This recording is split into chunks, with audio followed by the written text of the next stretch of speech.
and that it will help them in their future election choices. Good evening again. I am Natoya Johnson-Chapman.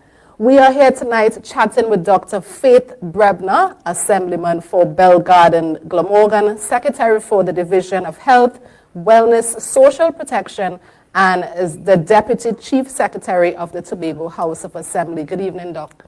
How are you? Good evening. It is wonderful being here. I'm a little tired, but apparently that is my new normal. But it's wonderful being here, having this conversation with you. Thank you so much for joining us. So what we will do tonight, we will review the last 4 years of Dr. Brebnor's term in the Assembly, and we will take questions here from the live audience, as well as for those listening on Tobago Channel 5, as well as Pulse 89.5 FM. All right, so the structure basically will be like this. We'll invite Dr. Brebnor to summarize her performance over the last 4 years, and then we'll have a discussion with her about her tenure, and finally take questions from the public here in studio and from those at home listening. You can submit your questions via WhatsApp, that is on 681-1005, or by calling 681-1005. All right, so we're getting ready for Before the Ballot. All right, so my questions will be about 3 topics: her representative of the people, her secretarial work, as well as her role in good governance of Tobago. Dr. Brebnor, we thank you again for attending and agreeing to take the questions from the people. This series is aimed to helping the people speak directly to their representatives to understand Tobago's progress, and of course, we appreciate your commitment to good governance. Right, so we'll start by giving you 5 minutes to describe your performance over the last 4 years. Please give us a fair and balanced overview of some of your accomplishments and challenges over this time. So, representative of Belle Garden, Glamorgan, right? Let's start with your representation of the people in your district. Certainly. So, Belle Garden, Glamorgan, and maybe I should start by describing what the district, the breadth of the district. It starts all the way in Goldsborough by the bridge and goes all the way to Kendal Farm School Junction. So it's a wider breadth, even though the name just identifies 2 villages. The tenure thus far has been interesting. And I'll say interesting because if you go back to my history in politics, I started in 2016 and contested the first election in 2017, where I lost by the 5 votes, but became the minority councillor in the Tobago House of Assembly from 2017 all the way to 2021. During that period, I spent quite a bit of time on the ground, interacting with the people on the ground, trying to get a sense of what they truly needed from their representative, even though at that time I was not a representative. So therefore, coming into it in 2021, that entire year of 2021, remember that is when we were in the 6-6 period, we still stood outside of the halls of governance, in terms of the executive and running the Tobago House of Assembly. And for that period, we continued being simply area representatives. From 2021 December though, the balls changed, and that included us having to do several things. In essence, juggling multiple functions. The first being the representative of the people.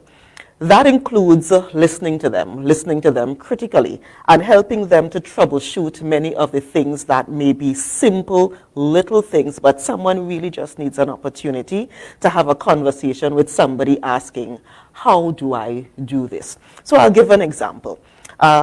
Last year, there was a young lady who came into the village and she had taken in some younger ones. So getting them into school. And there was a question, Dr. Faith, help me get these children into school, because it was kind of past the normal period where we enroll in schools.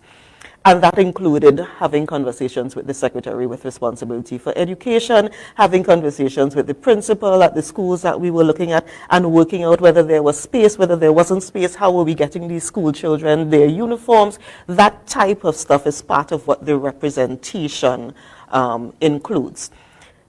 That is a perfect example of me simply walking through with someone the process of doing something, holding their hand, not necessarily me extending any resources per se. A big chunk of representation includes that kind of role, that kind of responsibility. Another area included me at the beginning of the term, recognizing that, for example, we had just got in where there was a shift in the procurement legislation in Trinidad and Tobago. And the OPR was now on the scene. All of the rules that we did not need to follow because they were not there prior to 2021 suddenly became in place. You suddenly had to be registered with the OPR and all of that. So a big chunk of my time included doing quite a number of sessions within the district, telling people, if you want to do business, if you are interested in doing it the correct way, come to these sessions where we actually walk you through the process of registering your business. We walk you through the process of registering with the OPR, because that in and of itself is a headache. Walking through the process of actually having a bank account in the name of the business, because we can no longer legally give you a check in your name, private name, because the OPR now requires these types of things. So having sessions like those, and we had multiple sessions like those, was a big chunk of the human capital development. We also had sessions, for example, in how to write a resume. Something as simple as that we think, everybody knows, but, on the other side of it, when we see resumes that present itself at a division, we recognize people are not quite au courant with exactly what to put on the resume, what to not put on the resume, and so forth. So doing sessions like those were a big chunk of it. And of course, continuing to partner with the community groups, the village councils, the police youth groups, the other youth groups, the football association. They would come frequently. There's a young boy who is a neighbor of mine, and every time he sees me, he reminds me that I promised him a football. So having to simply purchase a football to interact and so forth. So those are the types of things that the village requires. Of course, we have the infrastructural needs, the roads and the drains and so forth. And those take a little bit more effort and a little bit more resources. And because it actually takes a little bit more resources outside of the remit of, for example, what I have direct control over, those things take a little longer, and we have to prioritize and phase them as we go along. But I've recognized that having the conversations with the district, letting Miss So know that the reason this could not have happened is because of so forth. Having those kinds of honest conversations is what it takes to really represent people. And because of that, I think that I've done a relatively decent job at the representation part of it. Excellent. How do you keep yourself accessible and visible in the district, particularly during times of economic and emotional stresses for families? So if you recognize, I actually have the phone in my hand. The phone is always in my hand. It's another appendage. As a matter of fact, as I was walking in, and as I was sitting here being mic'd, I actually got a message about a WASA leak that was above somebody's home that I already sent to WASA while sitting here. It's one of the reasons when I walked in, I had to apologize because I didn't recognize you because I was busy doing that while coming up the step. So it is ensuring that individuals have that kind of contact. The telephone number that is on this phone has been the telephone number that I've had since at least 2015. And it's the number that has been on every single pamphlet. It's the number that if you go on social media, it is there. It is the number that is there. So people know that they can reach out to me. If I cannot answer the call, I will message and say I can't answer. I try to be at community events continually.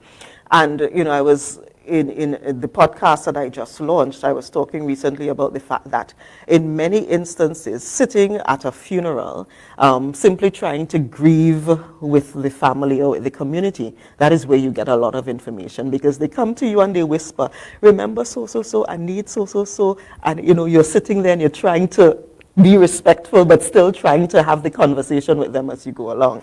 So ensuring that there is an open door policy, ensuring that you can meet me anywhere and stop me and have a conversation is what I've been continually doing.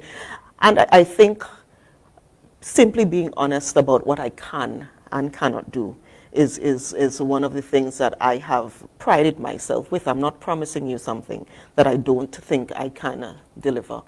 And having those kinds of honest conversations is what allows me to keep in contact in times where we don't have economic, overflowing economic resources.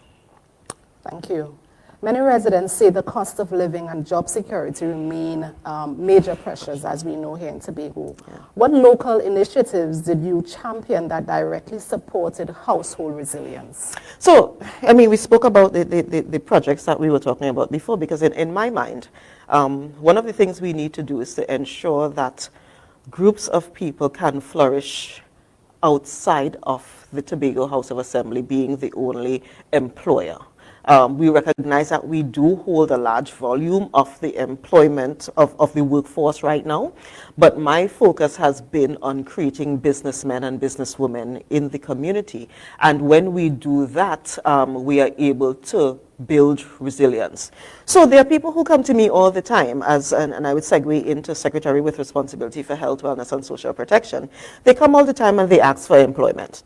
And because employment is not, we can't employ everyone, I quickly then segue them and I ask, is there a business that you're interested in? Is there a business that you're doing now that you need additional funding for, you need additional support for? Because we actually have a grant at the Division of Health, Wellness and Social Protection. It's called the Realization of Economic Achievement. REACH is the acronym.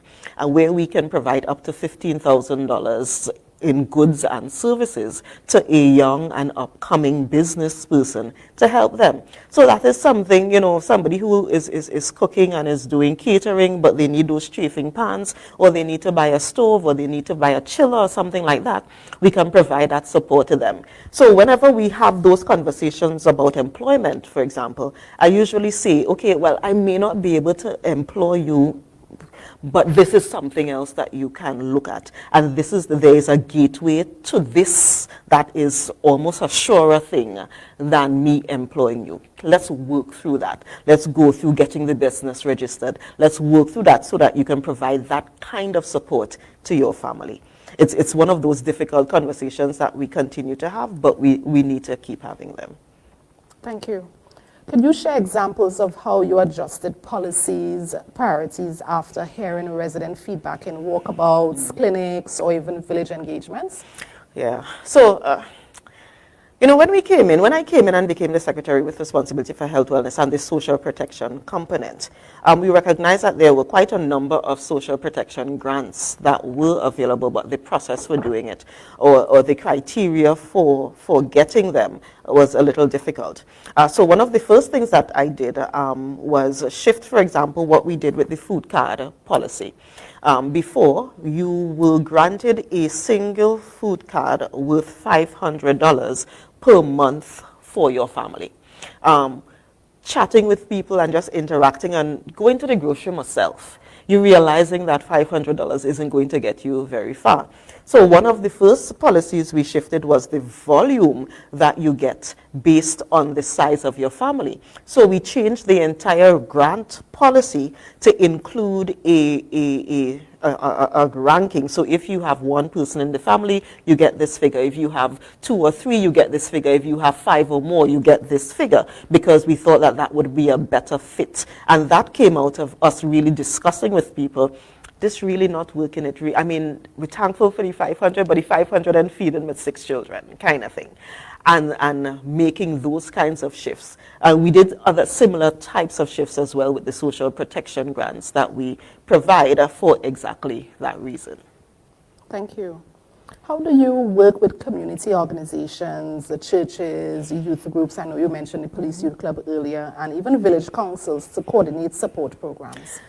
So I think being on the ground for all of those years, I actually have a genuine relationship with these entities. So I am a member of the I am a member of the Police Youth Club in Belle Garden. I am a member of the Village Council, and this was before getting into politics. So we know that the collaboration is always there. Whenever there are actual activities, they know that they can call me and I will participate with them. In many instances where there are resources that are needed, my answer is, how much you need, what do you need, let me figure it out. In some instances, it comes from my coffers. In other instances, I call other business people in the community and say, the village council doing this, we need so.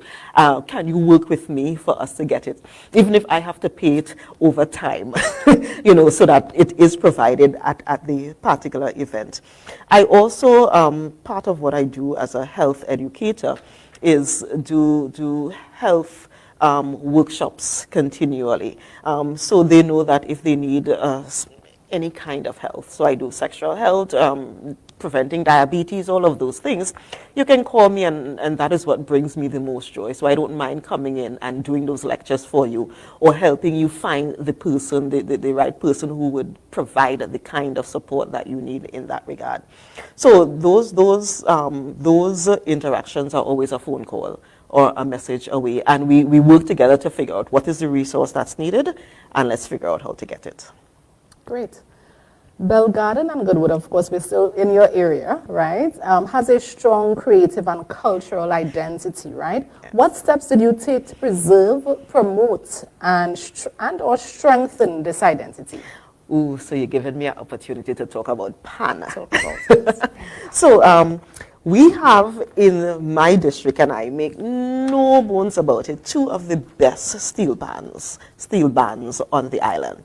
East Side, which is a small band, and Metro Stars, which is a single band. I am the kind of representative who is in Panorama there the nights before, and I'll give a joke. Was it last year? Because of where I parked my car and because of where East Side is literally right down the street from where I live. There was a situation where the band needed to practice. And at midnight, the arranger called me, Dr. Faith, we want to bring out back the pants. You could come and move your car, please.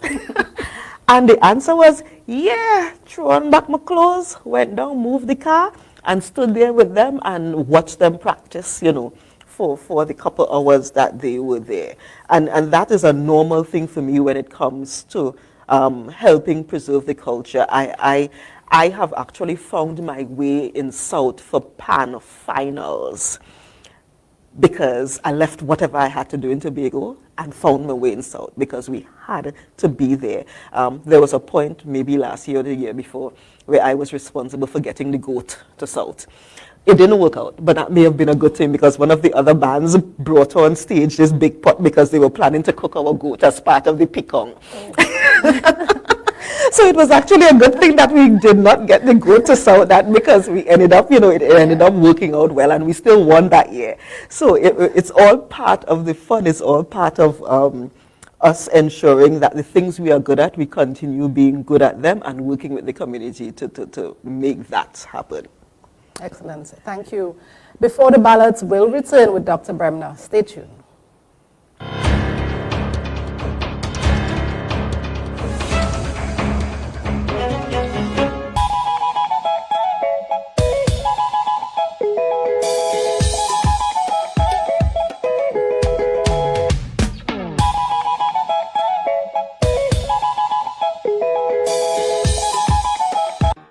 Vodel Supermart and Pharmacy. Almost everything, almost anything, almost anytime, almost every day. We in every season for every reason. Vodel Supermart and Pharmacy. Almost everything you want from a pharmacy. Just ask our pharmacist. Well, Almost. We are here to serve all of you all of the time. Vordel Supermart and Pharmacy. 141 Chauvin Road, Buku. Call our pharmacy on 610-7634 or our supermart on 768-0723 and 766-0476. Vordel Supermart and Pharmacy. MI4 Security Services Company is the most advanced security service in Tobago. Ask about our cash and transit service. It's safe, risk-free, reliable, and timely.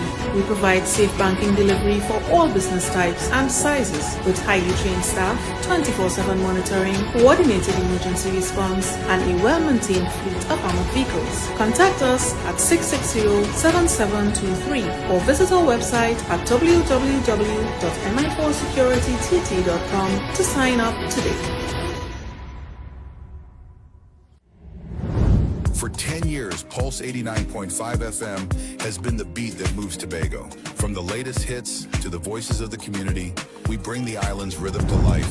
Every day, every hour. Stay locked to Pulse 89.5 FM, the beat of Tobago. Follow us on Facebook and Instagram and stream us worldwide on the TuneIn app.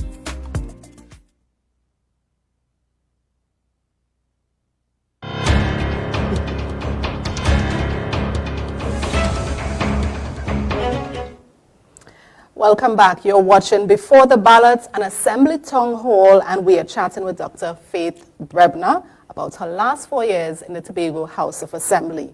So we're heading into secretarial work in the Tobago House of Assembly. So I want to start off with 2 minutes of you summarizing your secretarial work. So the Division of Health, Wellness and Social Protection is far and wide, and let me explain what I mean by that. The health component is quite simple to understand because it is really oversight of what happens at the Tobago Regional Health Authority. The division provides policy direction, and in essence we give to the Tobago House of Assembly a monthly subvention to execute and to implement the health services on behalf of the people of Tobago. The social protection part includes the social network, so the grants and the therapeutic counseling and that kind of thing. The wellness component refers to what we do at public health, which means ensuring that the community is well. So having the public health inspectors, the ones that come out and test, ensure that the food places are healthy, providing healthy food, ensuring that our garbage is collected and so forth. For those listening, you would recognize that this is probably the equivalent of 3 ministries in Trinidad that is really under the jurisdiction of one individual in Tobago. But that is fine. As my mother says, nobody didn't send for me. I came willingly to do the work which we are doing. So in every one of those, we've done quite a bit of work as relates to implementation. For healthcare, we have probably spent the largest volume of resources trying to get the diagnostic tools that we need for the island. So we have the CT scanners, we have autoclaves that are needed. We have things that we've put into the NICU because we needed to ensure that our premature babies are well taken care of. All of those things are part of the investment that we have made into the wellness, into the health part of the community. We spent quite a bit of time restructuring the social protection part of it, because we recognize that the services that were provided were being done in silos within the division. So we took some time to work through bringing all of the parts that worked together, creating units that work closer together, and getting some, I guess, leadership or technical competence to run these units so that they are able to provide better service and they are able to provide more seamless service to the people. So we are now kind of seeing the benefits of that restructuring with the volume of grants that we are able to distribute and the volume of people who are able to come in and get like mediation and therapy and that kind of thing. And the public health part, the wellness part, really has been us trying to, honestly, let us just not all die. and ensuring, for example, that we have our garbage collected and collected in a way that makes sense. We've had a greater white waste collection throughout the year, because before my tenure, we used to, in essence, just do it around Christmas time, but we started doing it more frequently, working through ensuring that we have the staff there to do more food safety inspections. So, you know, a lot of people get upset with me, but my health inspectors, they run things, and if they say you need to shut down, you need to shut down, and if they say you need to do this to be better, you need to do that. Don't call me and try to beg. Don't. So, you know, it is doing that kind of stuff and working through with the staff to ensure that they are comfortable to provide the kind of service that they are asked to do, I think has been a big chunk of what I've focused on over the last 4 years or so. Thank you. And of course, as Secretary for Health, Wellness and Social Protection, you oversaw one of Tobago's largest and most sensitive portfolios, right? What guiding principles shaped your approach? I believe that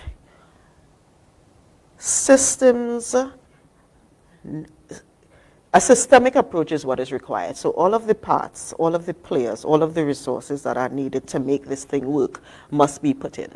I know that the system is not working as efficiently as it should when I am called to intervene. So a big part of me determining what works is when I no longer get the calls to intervene. When I look at it, I look at it from a holistic view. And let me be honest, at first it was very frustrating when things didn't work. And you know, you are tempted to blame the one part of it that is not, that seems to be the bugbear or seems to be the bottleneck. But I have figured out that each of the parts that needed to be included or needed to come into the system, we need to stop, we need to think about what does it take for that component of it to do what it needs to do. And my job has really been to listen and to really observe, because sometimes what people say is not necessarily what they mean, and to determine what I need to do to get that part to work. So my philosophy has really been one where the system needs to work, and I've been trying to say to the staff that, for example, when I ask you a question, it's not because I'm trying to blame you about something, it's because I really, truly, honestly want to understand what has happened, what did not happen, and what we can do to make it better. Thank you. The division has long faced structural and inherited challenges. Which foundational weaknesses did you identify earlier on? So, technical capacity is one that is critical. One of the things that we identified, again, you know, as I spoke about it before, was this new procurement requirement. Because the procurement legislation is now very harsh. And the individuals who are identified, for example, as the procurement officers, the named procurement officer, is the one that, in essence, carries a lot of the burden of how things are done. And therefore, we need to ensure that that process is done in the most solid way, that is done in a way that meets all of the regulations and requirements, because we need to ensure that those individuals who are the ones assigning are protected. And that has been my aim. So we have been working on ensuring that what they do is the best that they can do, so that they understand, for example, what the project is. And when they understand what the project is, they then know what their responsibility is to move the project forward. That was actually one of the areas that I think was most difficult for us, because it was new and because everyone was trying to figure it out, and because, you know, nobody wanted to go jail. So that was a big part of it. Another area that we recognize we have challenges with has to do with the fact that everything in the Tobago, or most of the things in the Tobago House of Assembly now, is still paper-based. And because it's still paper-based, we have the issue of files. So if you come to my desk on any given day, there are files yea high that require me to just say approval is granted for whatever it is, my signature and a stamp. And unless that paper moves from my desk with that signature and a stamp, that thing does not happen, that thing does not function. So ensuring that we are able to move those papers and to move it away from paper and being digitized is the other thing that I think we needed to tackle, and we've begun tackling it. But it's taking a little bit more effort than I thought it would have taken. Again, because we have to look at the laws, the legislation, what is actually legal for us to do, remove from paper and so forth. But I think those are the two areas that I think we identified pretty early that we need to work on to ensure that the system is a little bit more efficient. Thank you. The healthcare system in Tobago is often criticized for performance. Complaints including poor health outcomes of patients, including preventable deaths, rude staff, and broken machines. Yes? How do you respond to these views and criticisms after 4 years at the helm? It is unfortunate, and it is unfortunate, but I understand what is happening. Our bodies are wired to protect us. And because it is wired to protect us, we tend to quickly focus and escalate or multiply the negative information that we are getting. And because of that, you hear the loud screams about the things that are not working. What I've recognized over the last 4 years, though, is that the loud screams seem to be decreasing, and the whispers of better service, I am hearing them a little more. So you would hear, or I would get messages, random messages. We want to congratulate this particular nurse or this particular doctor because we went to the clinic and it was wonderful. We're getting these experiences. Except that, you know, those things don't make wonderful headlines. Those things don't tend to make front page news. So people don't get to see them as much, but I have actually been hearing them.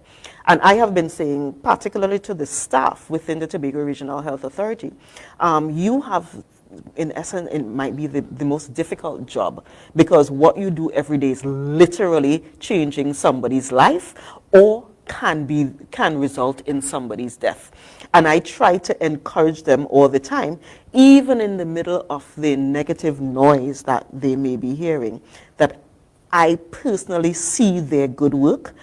I am getting the positive results that I would like to see.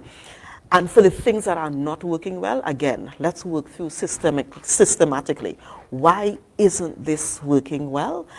And let's see what we can do to improve it. So that's how we've been treating with that. Thank you. Tobago has struggled with drug and medical supply stockouts historically, right? What systematic or procurement reforms were attempted to stabilize supply chains? So this is actually a conversation I was having this morning with the CEO of the TRHA. So maybe I should step back a little bit to explain how we get drugs. There is a national special purpose company that is responsible for, in essence, procuring all of the pharmaceuticals that are used by the regional health authorities in the country. So that is the first call, that is the first step whenever we need something. That is almost required by law that we go there. When that does not work, and by the way, we've been having quite a number of challenges with that. Just this morning, I got a message from a lady because she has a dental issue, and we're having issues finding the anesthesia that is used for dental care. So when I had the conversation with the CEO this morning, he was saying, Doc, we are at the point now that we've actually started looking for private suppliers of this thing, because the public mechanism for getting it is not working. It has not worked. We've been getting stuck out. So we now have to bite the bullet, use the limited resources that we have to try to find it on the private market. And their procurement mechanism has started working to get that done. So it is one of those things that we are grappling with. I certainly hope that we don't have to do it for much longer, because it means we have to spend more money on things that we should not have to spend the additional resources on. But it is something that we look at, particularly every drug, to see what is needed to figure out how we could find a replacement if that is what is required. Thank you very much. Retention of medical and nursing staff is difficult across small islands. What strategies were used to retain or attract skilled professionals or personnel? So we've actually done quite a bit of hiring over the last 3 to 4 years in the TRG. It's one of the reasons, so tomorrow morning, and let me use this opportunity to invite the public, we will have a special sitting in the House tomorrow where we will talk about the reprioritization of the budget and so forth. So I'm inviting Tobago to come to that tomorrow, Wednesday at 10 a.m., Assembly Legislature. And one of the areas that I will report on is the fact that the Tobago Regional Health Authority has actually been requesting more recurrent funding. So the subvention that we give every month, they're requesting more of it every month now, simply because of the volumes of hires that we've done over the last 2 or so years. How did we do it? We sent it far and wide. We actually worked with the Tobago Tourism Agency Limited, TTAL, to create an ad for medical professionals that we placed in tourism-related sites and so forth. So the aim was to send it out as far and as wide as we could to try to attract as many people as possible. Of course, we use the Caribbean jobs and those things as well. But I think using that tourism angle, I think helped us a bit to identify individuals who were outside of the Trinidad and Tobago space to come in to apply, and then we go through the process. But I think we've been relatively successful with that. Great, thank you. Community clinics remain the first point of care. What upgrades, extension of hours, or quality improvements were implemented during your tenure? So let me, I will say at this point, we have tried to keep at the levels that I met. So in terms of the times, in terms of the hours of operation, those have stayed as they were when I came in. What we are doing now, though, is part of the restructuring that is happening at the Tobago Regional Health Authority is actually the restructuring of how primary care functions. So we met with the doctors and nurses and so forth in primary care. And we said to them, how would you like this to work? And we've actually started doing a stratification where there will be senior and junior physicians within the primary healthcare system, in the health centers, so that the level of service you get at the health centers is actually a bit improved, with the aim of preventing you from going to our hospitals. So that is actually something that the TRH is working through right now, with the aim of implementing, anytime now is when we will start implementing that kind of systematic structure of how our health centers functions. Great. You have spoken frequently about mental health and trauma resilience. What specific programs reached schools, youths, or families? So at the Division of Health, Wellness and Social Protection, I will boast about the fact that we have some of the best therapeutic counselors on the island. You may not know about them, and that is probably because they take their job so seriously that people are usually afraid to come to therapy because they're afraid their business can reach the road, kind of thing. We don't have that challenge at the Division of Health, Wellness and Social Protection because of the caliber of counselors that we have, and they truly understand how important their job is. So we've been hiring more of those individuals. We have been doing more outreach so that the people on the ground know that they are available and it's just a call away. We have been working with the community groups to say to them, these individuals are there. We also have mediators who could help you go through your process. Part of what is required legally is actually coming to our division to get training in parenting and co-parenting. So for example, you may have a challenge with your child where the courts may have had to step in, or the children's authority may have had to step in. part of helping you to get back into good graces and to working and reintegrating your family includes you coming to us and having those sessions and so forth. Part of the restructuring that I spoke about earlier as well included us reworking how we do, how we provide social support. And that included having our social workers, for example, go back to doing real social working. Because when I came in, I recognized that they were doing a little bit of social work, but they were doing grant processing and some of those other things that did not require the kind of skill that they had. So part of the restructuring includes them going back to doing real social working and ensuring that there are other officers who can do the grant processing and that kind of stuff that's needed. So it is, doing those kinds of things that I think have been able to get our mental health services closer to the communities that need them by providing the information for them and encouraging them to use it. Excellent. And I would add to that mental health question, because I know that you had the International Men's Day debates today, Yes. right? And I know this month as well, we will also celebrate International Men's Day.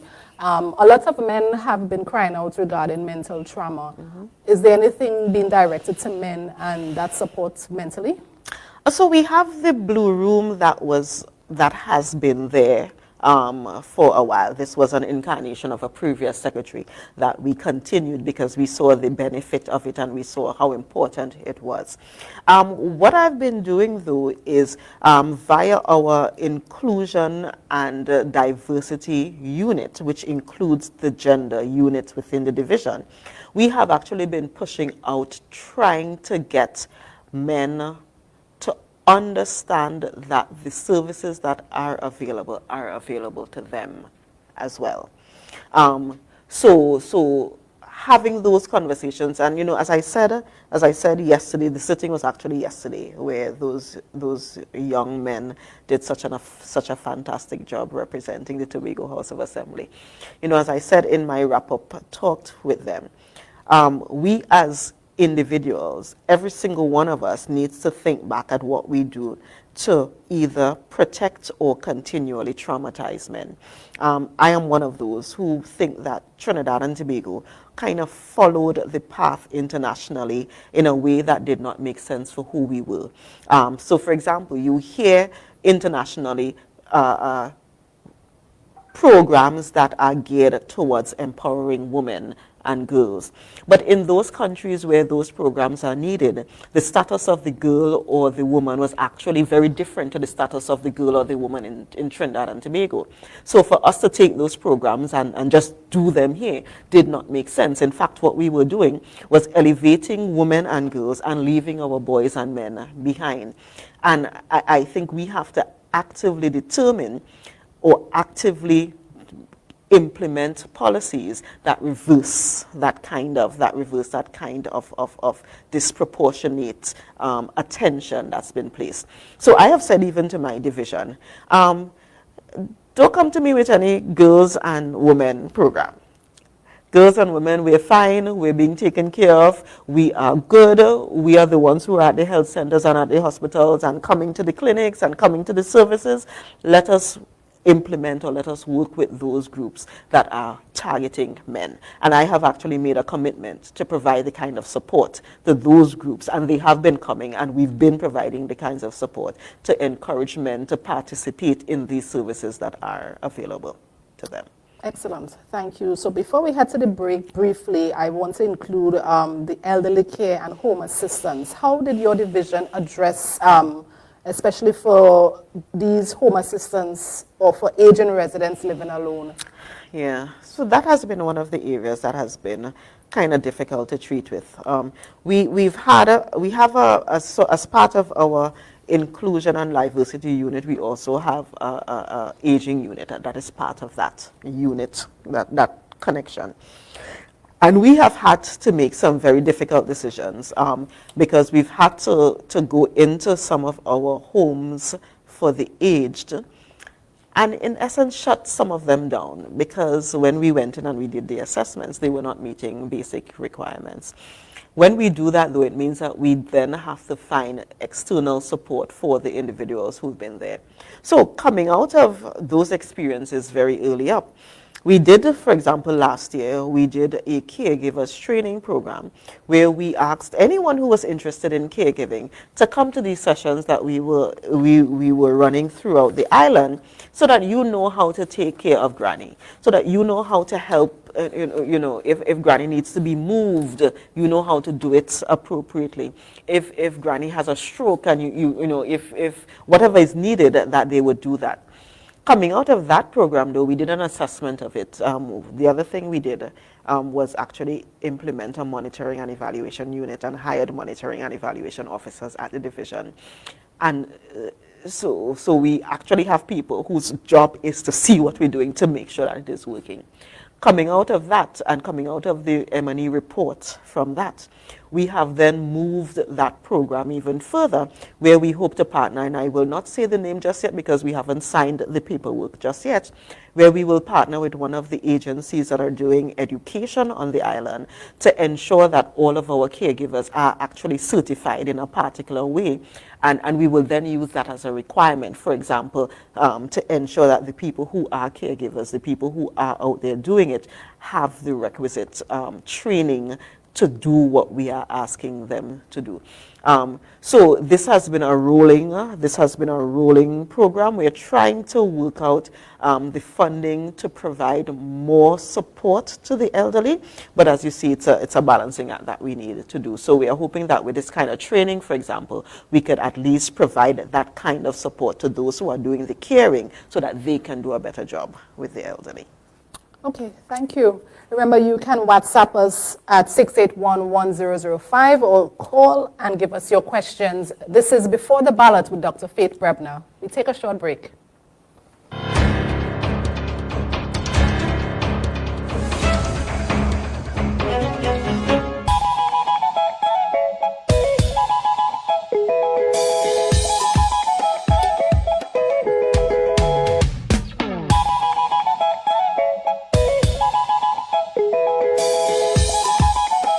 Need furniture and appliances for your home at affordable prices? It's time to visit JG's Furniture and Appliances Limited at their showroom at Smithfield No. 2 in Scarborough. There's more room to shop, more furniture and appliances, more brands to choose from, all at the same affordable price. Get everything you need to furnish your home, like stoves, fridges, washing machines, couches, dining sets. They even have swing chairs, school desks, chase lounges, sports sets, garden benches, day beds, and coffee tables. JG's is perfect for gift ideas for new and established homeowners. A wide variety of furniture and appliances. After 35 years, JG's is still Tobago's top choice for furniture and appliances. Visit their showrooms either at Orange Hill Road or Smithfield No. 2.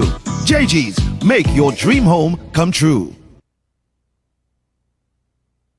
You can now get whatever you need whenever you need it anywhere in Tobago with Tapago. Your meals, medication, groceries, and shopping all delivered directly to you. No more hassle, no more stress. Get the Tapago app today on Google Play or Apple App Store. That's TAPPOGO and let us deliver to you. Check our website at www.tapogo.app or call the experts at 494-TOGO and 484-4746. Tapago. Relax. We will get it to you. Tapago's at your service.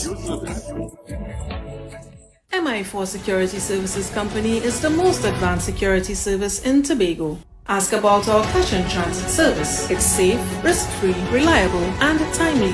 We provide safe banking delivery for all business types and sizes with highly trained staff, 24/7 monitoring, coordinated emergency response, and a well-maintained fleet of armored vehicles. Contact us at 660-7723 or visit our website at www.mi4securitytt.com to sign up today. Dirty every day.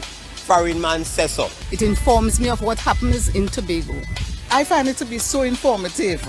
Every aspect of Tobago affairs is being discussed there. So I will continue to look at Rise and Shine. That's my thing. Monday to Friday, 6:30 a.m. to 8:30 a.m.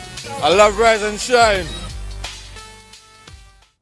Have you visited Tobago Channel 5's Facebook or Instagram pages lately? Well, check them out now for all the interviews and up-to-date news. Remember to like, share and follow for Tobago news and current affairs information at your fingertips.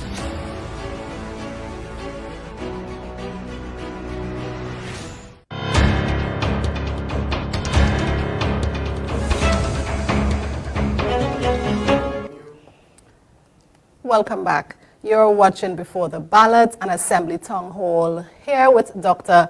Faith Brebnor about her last 4 years in the Tobago House of Assembly. We're heading into good governance, Doctor. All right. In your view, what does good governance look like in a small island territory like Tobago? Good governance looks like us identifying the projects or identifying the services that would get the biggest bang for the buck, given that we have such limited resources. It means working with those who the projects affect most to ensure that what we do makes the most sense for them.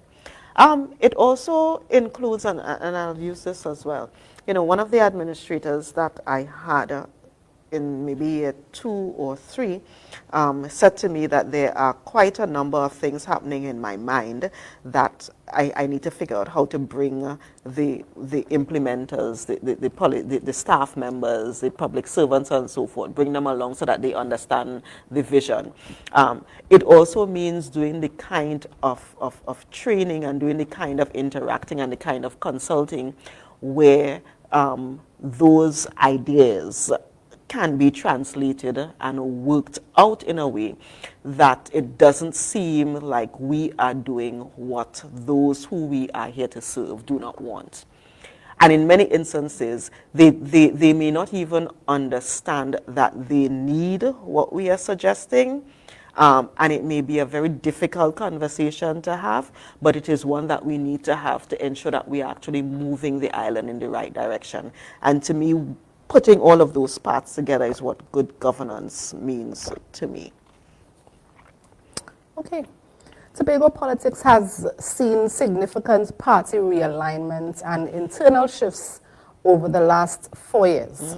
How did you navigate maintaining professional continuity through those changes? That is such a nice way to ask the bacchanalic question. I appreciate it. I truly appreciate how you asked that question. So let me give kudos to the leader who I have the pleasure of working with. Chief Secretary Farley Chavez Augustine has been a rock. And in the middle of all of the turmoil that has happened on the political partisan sphere of us over the last 4 years, I remember him one morning saying to us, we are going through this thing on the party side, but we cannot allow what is happening to us on the party side to affect how we govern and to affect the Tobago House of Assembly and to affect what we do every day for the people who are there, who placed us there. And I think that kind of leadership is what gave us the strength to get up every day, probably wipe our tears, and then put on your clothes and go and do the government work. Go do the things that the people elected you to do. So I think having that kind of visionary leader who, in essence, has given us this goal post of making Tobago the greatest little island on the planet, and everything we do must lead us in that direction. That has helped us to settle ourselves, and that has helped us to go over the rough waters. And I think that is what even got us to the point of us creating this new political organization where the anchor is the symbol, because it is in the stormy times that the anchor really needs to hold, and we were able to do that. Excellent. Thank you. You have a reputation for being policy-driven and research-informed. How do you balance technical thinking with the real-time emotional needs of the public? That is one that has been a challenge. And it is one that honestly has gotten me in trouble because in my mind things need, it's quite clear why this is the right thing to do, and I don't understand why you're all not getting it, kind of thing. But then I had to step back and realize that everyone did not have the experience that I had. Everyone did not have the training that I had. And everyone did not see the world the same way I saw it. So a part of my responsibility included sharing my vision and communicating it in a way that allows them to see it. The other side, though, is recognizing that there are times where people are simply hungry, and I use that term guardedly, but people are simply hungry and they cannot listen to what you are saying, and they cannot hear what you are saying. And therefore the aim at that time needs to be to ensure that they are fed so that they can then listen to the larger picture, or the larger policy, or the larger research that I am talking about. And it is working with the staff around me to also get them to be calmer, quieter, politer, more customer service driven, and so forth, to say to them, no one comes to the hospital because it's not a hotel. When they come to the hospital, it's because they're in pain. They are not going to be kind and polite all the time. And even if they are not kind and polite, that's okay. You need to recognize that they are in pain, they are scared, they probably think they are going to die. So them lashing out at you is not about you personally, but it's about them. And therefore, reframe how you think and reframe how you respond to that kind of harshness that may be coming from them. So it is having those kinds of conversations and us working through the steps to get us to implementing the thing we need to, that I think has been able to work for me thus far. It's still a work in progress. I'm still trying to figure it out sometimes. I still, have those moments, but I think we're getting there. Thank you. Leadership often involves difficult trade-offs, as you said, right? Can you share a decision where you chose the long-term good over short-term popularity? The long-term good over short-term popularity. I don't know. Let me think to see if I could give a specific example.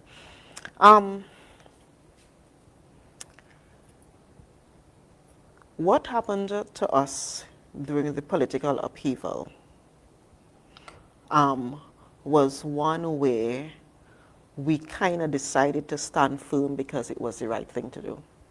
Even though at the time, everyone was in topsy-turvy and we were not sure. And honestly, it may have been easier just to stay quiet, to cower, and to stay with the other political organization.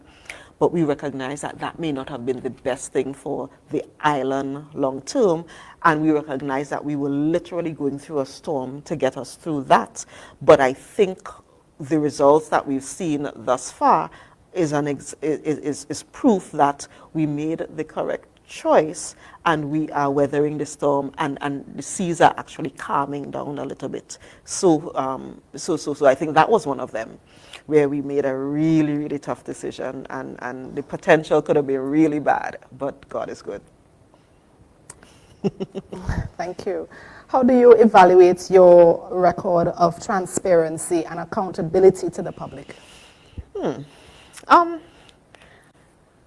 If I am brutally honest, I think that because we had our head down and were so focused on getting the job done, that we did not communicate as well as we could have about many of the challenges that we were having.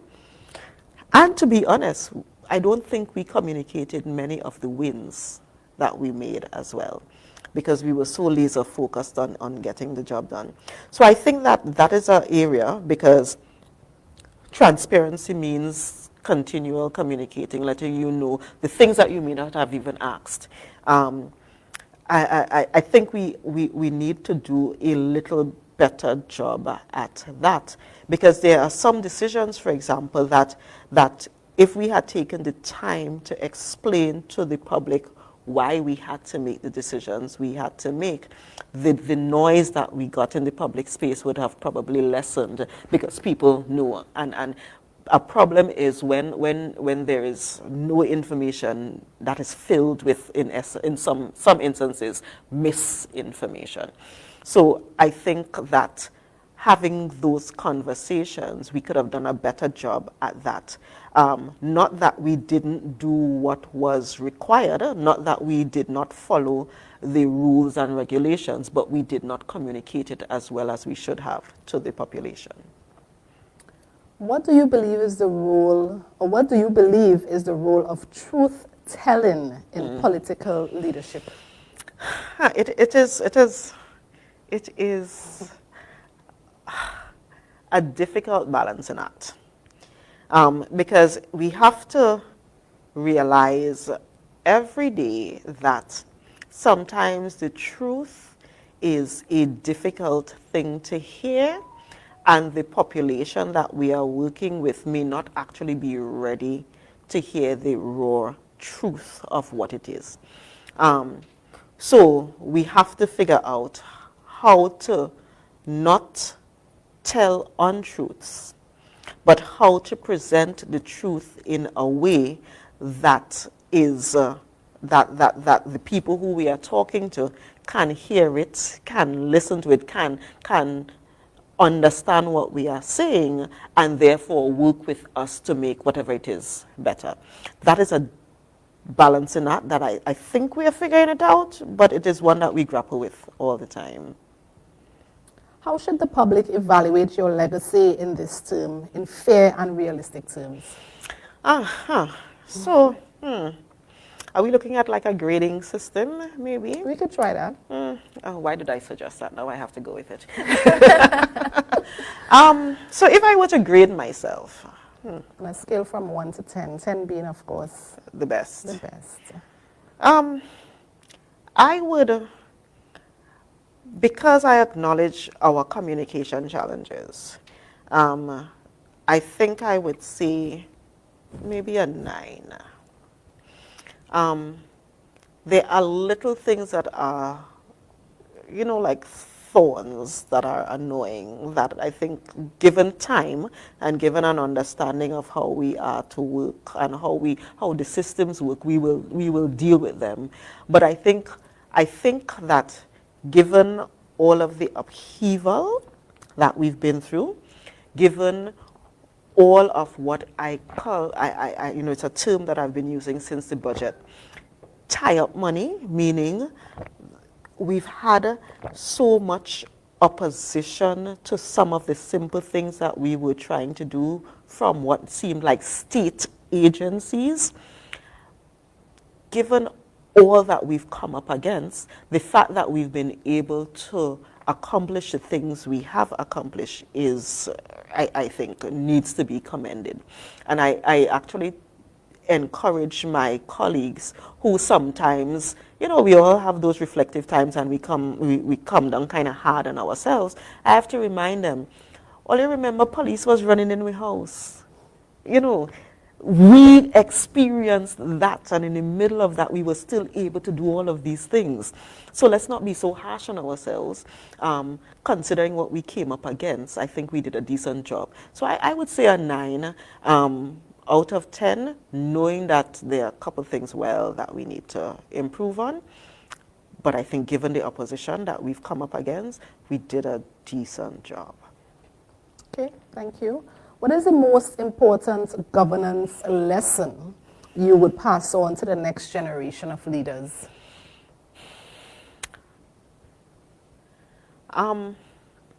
Work with conviction. Work with conviction. The easiest thing may not necessarily be the best thing, and the easiest thing to implement may not give you the best result in the long run. So don't necessarily do the thing that is the quickest and is the easiest and that you think will get you over the hump. Think about what is best for the population that employed you by electing you, and go with that. work through the systems to get it done, but don't just go for the quick and easy things, because that in the long run may not be what is best. Excellent. Thank you so much. When we come back, we are going to get some questions for you from our viewers via Pulse 89.5, Tobago Channel 5, and of course those questions that you WhatsApp us. For those of you that are still interested in sending in your questions, you can do so via 681-1005, or you can call in your questions, of course, 681-1005. All right, we take a break. Before the ballot, we'll be back.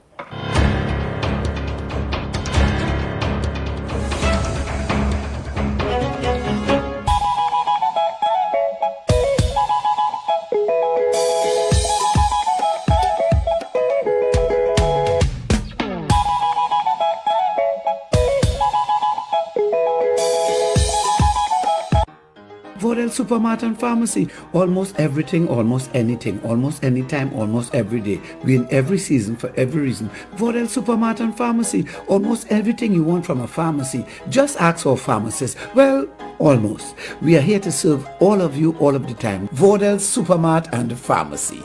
141 Chauvin Road, Buku. Call our pharmacy on 610-7634 or Supermart on 768-0723 and 766-0476. Vodel Supermart and Pharmacy.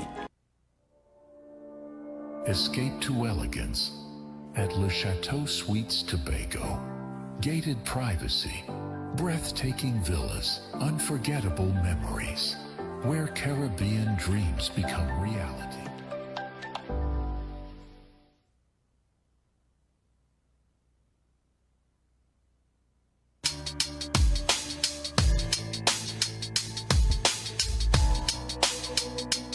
Rise and shine in the morning is just part of my day. From 6:30 to 8:30 every day. Foreign man says so. It informs me of what happens in Tobago. I find it to be so informative. Every aspect of Tobago affairs is being discussed there. So I will continue to look at Rise and Shine. That's my thing. Monday to Friday, 6:30 a.m. to 8:30 a.m. I love Rise and Shine. Have you visited Tobago Channel 5's Facebook or Instagram pages lately? Well, check them out now for all the interviews and up-to-date news. Remember to like, share and follow for Tobago news and current affairs information at your fingertips.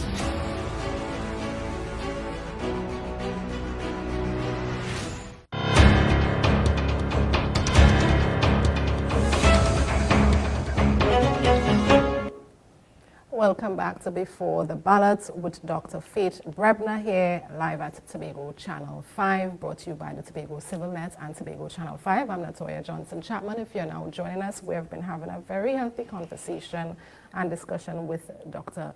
Brebnor, Assemblyman for Belle Garden, Glamorgan, as well as she's the Secretary for Division of Health, Wellness and Social Protection, as well as the Deputy Chief Secretary. All right, so remember guys, you can WhatsApp us at 681-1005. You can also call in your questions. We're gonna head into that first question right now. Doc, are you ready? I am. Let's go. All right, so you suggested that the performance of the Tobago Regional Health Authority has improved, saying that you heard good compliments. But what are the public data that you can share proving that the health system is performing better, like a number of details per patient or total time for treatment? Where can the public find this data? So that's the first question. Thank you so much, viewers. So I cannot give that data right this second because one of the things that we have been working on is actually putting the system in place to collect that kind of data. So coincidentally, I had a conversation with the managers of both the Scarborough and the Roxborough hospitals last week, I think, where they had started putting in place mechanisms to actually measure the time a patient comes to accident and emergency, the time at which they are first seen, the time where the doctor actually intervenes, and so forth, so that we can provide that kind of data to the public. So at this point, it is difficult to say that you can go to a particular website or anything like that to do it, because it is just not available. But we are very conscious of it, and we've started putting the systems in place to actually measure so that we can report it when we are able to shortly. Excellent, thank you. And we have a caller, so we have a call-in question. Yes, good evening and welcome. Yeah, good night. Good night, Dr. Faith. Nice to see you. Just saying quickly that excellent job by the present Executive Council, and they really handle things based on the kind of budgets and so on that you all had, and the kind of central government we had in the past is steadying the ship, and you all did a very good job. Thank you so much. What is the question? I am concerned about the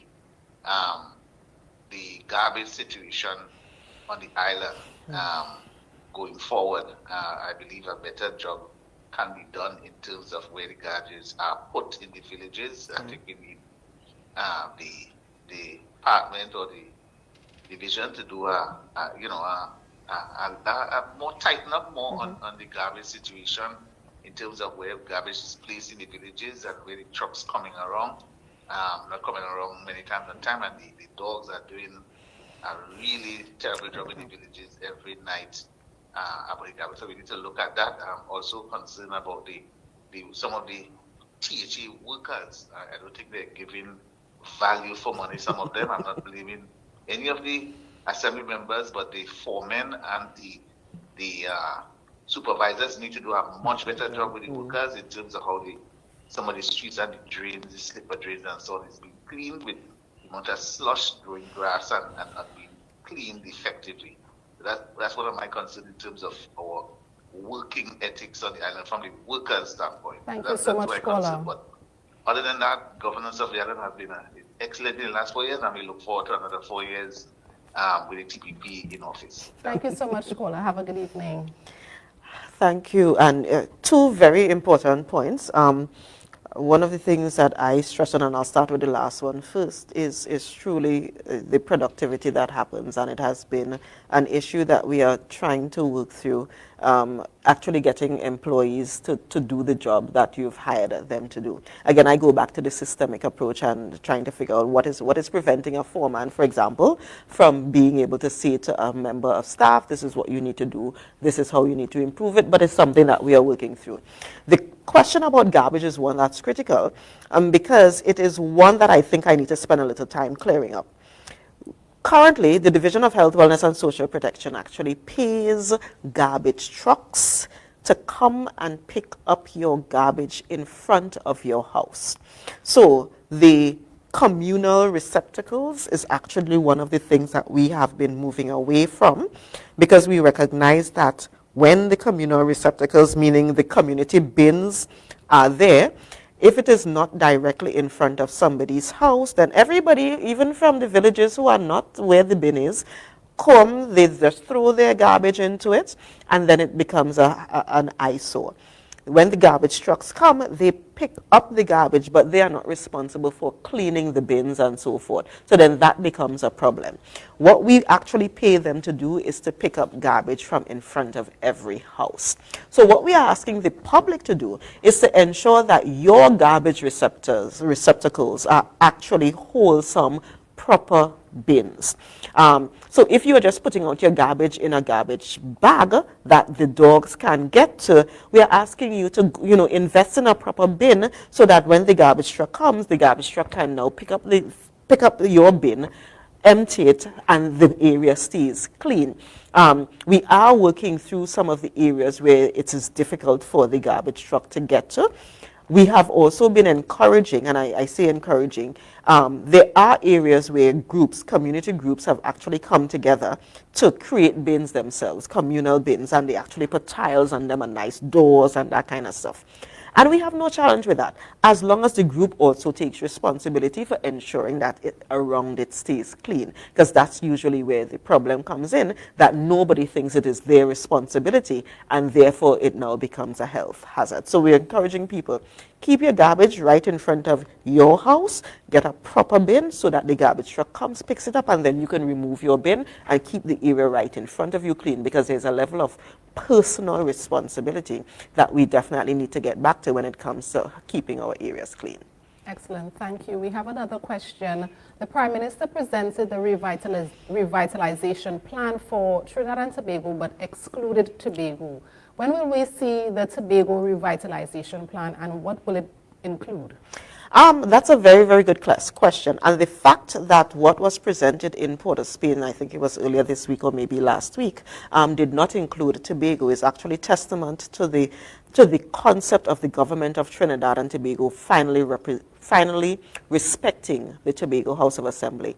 During our first year in governance, one of the biggest plans we had was the Scarborough revamping. You know, Secretary Trevor James spent quite a lot of time having consultants come in and so forth, in essence, building out this new city of Scarborough. When we sent that information to the previous government of Trinidad and Tobago, well, we don't even know what they did with it, because it didn't go anywhere.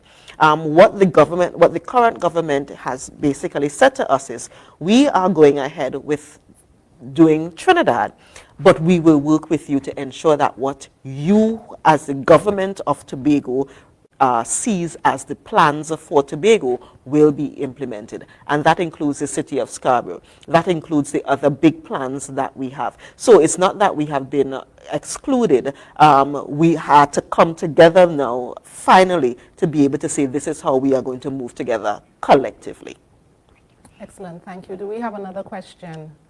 Yes, we do. What plans does the THA have for a drug rehabilitation center for Tobago, or in Tobago?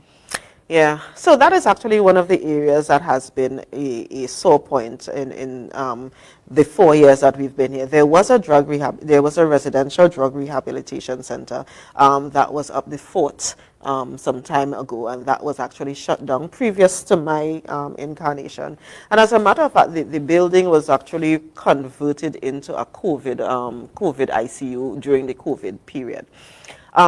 One of the things we are hoping to do, and maybe this would be a public call, is to work with an NGO, because we recognize that the model that works best for some of these things is not necessarily the government running everything. So if we can get an NGO, and we are saying this for substance abuse programs, for people who are treating with, domestic violence and that kind of thing. If you have an NGO and you could come to us, we will be willing to partner with you. We will be willing to provide subventions to you, for example, so that you can help run it, and we will work with you to do it. We simply do not think that the best model is having a government run these facilities, so we are opening it up. If please, if you have an NGO, come to us and we will work with you to ensure that we could put together some of these, something like a drug rehab center. Thank you. We have another question. When will the Roxborough Administration Complex be repaired and put into full use? So the Roxborough Administrative Complex is actually being used right now. I am not sure what spaces are still empty. If the repairing speaks to the outside of it, I mean, if you're from the area, you would recognize that the outer part of it actually has a darker color on the outside. And when we came in, we actually thought that it was something that you could have just painted and gotten rid of. But we recognize that it is not something that you can just paint. So I know that the Office of the Chief Sec has been trying to figure out, working through, what is the best way to treat with that, because we could paint it every single year and it will just come back. It needs to actually be treated with some special thing. It is not my area of expertise, so I would not want to proffer how far we are from getting that done, but I do know that it is something that the Chief Secretary and the Office of the Chief Sec has been looking into to figure out what is the best way to treat with it so that it stays well. Thank you. When will the Tobago House of Assembly do some cleaning up at the Studley Park landfill? This person is saying that it is time that we start a serious recycling in Tobago, especially with the plastics. So, having a complete waste management, restructuring of the waste management system is actually one of the things that I am hoping to complete in the next term of the government. If you remember, this studded plaque landfill has been filled for as long as we could remember. We keep hearing that it was filled. But you know what? In the middle of the oil spill, what a lot of people don't recognize is that in the middle of the oil spill, as filled as the landfill was, the staff up there was able to find space for us to place the oil that we picked up from the shorelines during that oil spill time.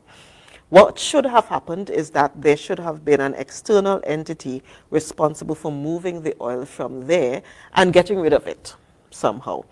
That has not happened. That should have been a responsibility of the government of Trinidad and Tobago. That did not happen.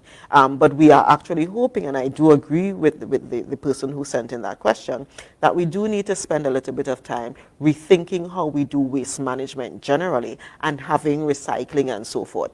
But this is also an opportunity, let me plug. It is an opportunity for a private entity to come up with possibly a recycling plant themselves, where they are the ones who collect the plastic or the glass or the paper, and they can actually sell that, because waste actually is a big business now, and we could sell those things to larger companies. So this is an opportunity for somebody to come up with a business plan as well, to probably jump into that to help us again. Excellent. Thank you. Remember, you guys can send in your questions at 681-1005, or you can call at 681-1005. We have another question. In terms of the giant African snails invasion, right? Is there a current plan to aid or to eradicate them? So the giant African snails is something that I hear Secretary Charles Panting lamenting about continually. Let me just say, as bad as it is in Tobago, we've actually done a decent job at trying to contain it compared to some areas in Trinidad. The division with responsibility for food production, for food security, and the name is so long, I don't even know why we came up with such a long name for a division. But that division has actually been working through having teams going into the communities where those giant African snails are, and working with the community to actually pick them up and get rid of them. The trick is, the way to get rid of them is very specific, and you have to use tight controls, because if we just kill them, if we just crush them, we are actually causing it to spread. Because once we crush it and the eggs disperse, yeah, that is what we just did. So there is a chemical that the division has been working with people to use, but if you use, I think if you use concentrations of salt and concentrations of Clorox and so forth, if you go to the division's website, their Facebook page, not the website, there are actually formulas and videos showing you how to treat with it, because you have to put them in and you have to let them soak and you have to let them die in a covered space, and then you have to get rid of them. There's a very scientific way to do it. But we have been trying to work with it. We finally, because of the newfound decent relationship with the government of Trinidad and Tobago, I know that the Secretary has been working closer with the Minister to figure out how we could get some of the additional resources that are required to treat with it here. So it's just a matter of time for that to roll out even further. Thank you so much. We have another question? Yes, we do. So Dr. Brebnor kept programs like the Blue Room because they were good programs, but some massive investment, and the person quoted people and money, has been done in Tobago planning, like the Comprehensive Economic Development Plan. Yes, the CEDP and the Tobago Infrastructure Investment Strategy prior to her tenure. But these were not continued. Why isn't the person is asking if it isn't a waste. Yeah. So it's a very good question. The Comprehensive Economic Development Plan is actually a policy document that was designed. It was a strategic planning document. There were actually two versions of the CEDP, and by the time we became the executive, the timeline for those plans had actually expired several years before we even became the executive. What we have actually been doing is using a planning framework that allows us to work closer with the staff on the ground to determine what the plan for Tobago for the next 20 and 30 years would be, and we will be implementing that. So if you listen to the Secretary with Responsibility for Finance in her presentation when we did the budget presentation, she hinged quite a bit of what the budget priorities were on this planning framework that we are using. By the way this planning framework was designed, it does not require us to pay a consultant a whole lot of money, as the question insinuated, and then have this external document that no one used, because in essence that is what happened to the CEDP. What this planning framework does is allows the staff to come together to work through where we are and where we see each other, so that what they do every day can fit into the strategic planning framework that the Tobago House of Assembly would use. So it was a waste of money, unfortunately. The things that were outlined in those strategic planning documents are kind of old if we look at the times we are in now. So it would not make sense to try to go back to implement those. But we are actively doing our own planning now that is not costing us the kind of money it did for those to be created, because it's really the members of staff on the ground, working with the people on the ground, that's designing the framework that we are using now going forward for the next 20 years. Thank you so much. Well, that question brought us closer to the end of Before the Ballot. All right. So, Dr. Faith, would you like to have any closing remarks? Yes. This is Before the Ballot, so I need to use the opportunity to say 1 minute. 1 minute, oh Lord. To say to the people of Tobago, and I start speaking quickly, that this 4 years has been a good 4 years, and we have done a decent job with the 4 years. And what we are really asking for is an opportunity to continue the work that we have done. My colleagues and I, we are excited with the opportunity, and as we go into this Tobago House of Assembly election, the aim is to continue working with us, continue helping us to build out the mandate so that we could continue the good work that we have started, and we're looking forward to the people of Tobago giving us that opportunity again whenever the election date is announced and whenever we get to that day. Excellent. Thank you so much for agreeing to be here with us this evening, and of course to be interviewed by public as well. My pleasure. Thank you to all the viewers and listeners out there on Pulse 89.5, as well as Tobago Channel 5, as well as on Facebook. This event was organized by Tobago Channel 5 in collaboration with Tobago CivilNet, a non-partisan, non-profit organization focused on Tobago development. All right, you can learn more about CivilNet at www.tobagocivilnet.org. This is how we close off the Before the Ballot with Dr. Faith Brebnor, Assemblyman for Belle Garden and Glamorgan, as well as the Division of Health, Wellness and Social Protection, and Assistant Chief Secretary. I'm Natoya Johnson-Chapman, thanking you so much for joining us this evening. Join us next night.